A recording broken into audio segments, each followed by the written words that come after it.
Adunay upat ka method sa pag-operate sa fish pond. I-categorize ni siya pinaagi sa kadaghanon sa imong gibuhi or stocking density. Ali busing atong isgutan na garon unsa ning upat ka method aron mibaw-an nato kung asa na tadapit nga kategory sa atong pagpamuhi sa fish pond, labi na dito sa mga bag-o pa nag-engage og fish pond. Ang una kanang gitawag og extensive method. Unsa man ni siyang extensive method?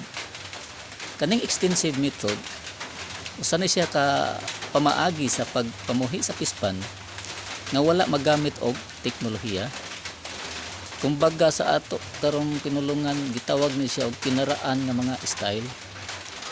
Ang iyang stocking density ubos lang kaayo. Nara siya sa mga 3,000 to 5,000 ka buok nga lukon kada ektarya. O pwede po ni siya sagulan og bangos nga naa sa 1,000 paingon 2,000 ka buok nga bangos. Mao ni siya gitawag og extensive method. Unya ang water supply niya ani, ang iyang patubig nag-agad ra gid ni siya purely sa tidal sa kanang taob. Wala say mga pump, wala say mga input nga mga technology nga mga high tech. Unya ang pagkaon niya ani sa iyang mga buhi nagdepende ra gid ni siya sa natural food, para ang lumot, mga lablab, mga planktons. Mao na siya mga pagkaon dito sa sulod sa iyang pond. Naa siya sa kategorya nga extensive method. Ang ikaduha kanang gitawag og modified extensive method.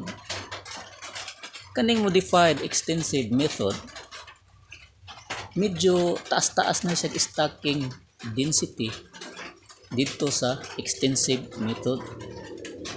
Kaya ang stocking density ani dili na maubos og 10,000 ka buok nga lukon og 1,000 nga bangos kada ektarya. Mao na siya gitawag og modified extensive method. Kunya ang iyang water supply ani disim ra gyapon dito sa extensive method. Nag-agad ra gyapon siya og tidal at sa taobra ang pagkaon niya ani natural food lang gihapon. Kunya pareha ra pud siya sa design dito sa extensive method. Ang ikatulo kanang gitawag og semi-intensive method. Kaning semi-intensive method medyo nanginahanglan na gini siya og technology sa imong operasyon. Nanay mga input nimo ini nga mga medyo high tech na siya. Kay ang iyang water management sa iyang patubig na nakay ibutan ani nga water pump para sa iyang supply sa tubig. Kay in case og kanang medyo gamay ang tubig, ang gitawag og ayaay, makapasulod gyapon ka og tubig. Kay ang stocking density aning semi-intensive method medyo taas-taas na siya. Na siya sa mga 50,000 ngadto sa 100,000 kabuok nga lukon ang imong stocking density ani kada ektarya. Mao nang medyo nanginahanglan na gid siya og high tech. Unya ang water management ani kinahanglan na gid ka og monitoring sa iyang tubig. Kinahanglan makapatubig jud ka ani permi para siya ang imong tubig dili na mulangog. Unya ang design pud niya ani sa imong fish pond medyo high tech na pud siya. Naa na siya ay inlet nga gate, naa na pud siya outlet nga gate. Kumbaga duha na kapamirtahan ang imong gigamit ani. Separate ang inlet, dito pud ang pikas ang outlet. Dili na pwede nga anha ka magpasulod sa imong tubig, anha ra pud ka magpagawas. Kung magpasulod ka sa tubig sa imong inlet gate, adto ka magpagawas og tubig dito sa outlet gate nimo. Mao sa gitawag og semi-intensive method. Kunya nanginahanglan na pud ni siya og paddle wheel. Nanginahanglan man siya paddle wheel. Nginanglan na siya paddle wheel tungod kay ang imong stacking density medyo taas-taas naman siya. Nanginhanglan na siya sufficient nga mga oxygen sulod sa imong water column. Mao na siya nga mag-install ka diha og para sa kanang oxygen nga gitawag nila og paddle wheel or aerator baka karon para makasupply sa ilang oxygen dili sila mohangla. Mao siya gitawag og semi-intensive method. Unya ang nana kay kun ani, nana kay supplemental feeding ani, magbahog na ta ani. Gawas atong natural food nga ilang pagkaon na imong i-produce diha sa sulod sa imong fish pond. Imo na ni siyang alalayan og feeding.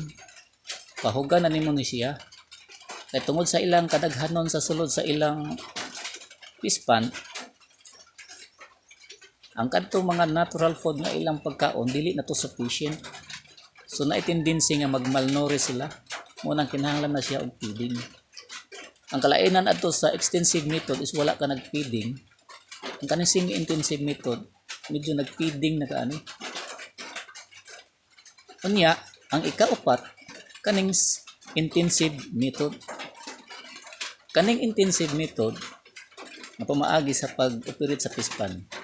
High-tech na ni siya kaayo. Nagamit na gini siya full technology para sa operation. Kay aron mo survive ang imong buhi. Kay naa na gid siya sa high stacking density. Musulod na siya sa kategory nga intensive method kung ang imong operation sa fish pond fully technology na gid siya ang gamit. For example, kada ektarya na imong stacking density nga 300,000 pieces nga lukon sa isa ka ektarya. Kana siya matawag na siya og intensive method kay taas na iyang stacking density. Mao no ang mga technology ani high tech na pud siya. Unya ang design sa imong fish pond ani high tech na pud. Unya ang feeding management ani high-tech na pud siya kayo. Mao na nga kung maghisgot ta og intensive method, ang ato mahuna-hunaan dayon mao na nga usa na siya ka high-tech nga pamaagi sa pamuhi sa fish pond. Okay. Sunod nga video busing ato na pong paghisgutan atong isa-isa ko ni unsay mga design aning atong hisgutan nga extensive method og hantod sa intensive method. Aron mahibaw-an nato kung unsa ta nga kategory sa atong pagpamuhi sa fish pond kay basig wala nagmatch mao nang usahay magkaplapait ang atong operasyon. Kay daghang salamat sa inyong pagtanaw sa video og may adlaw atong tanaw.